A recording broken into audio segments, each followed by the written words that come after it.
Ay, ang aga-agang nag-alarm.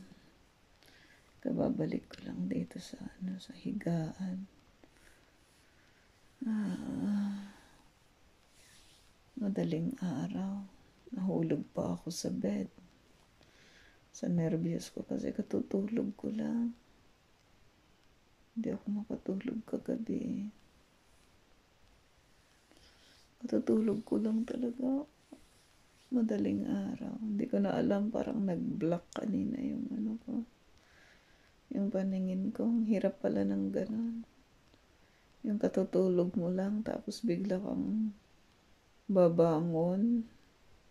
Hindi ko na nagawang Hindi ko na nagawang maupo ng saglit kasi ninervyos ako.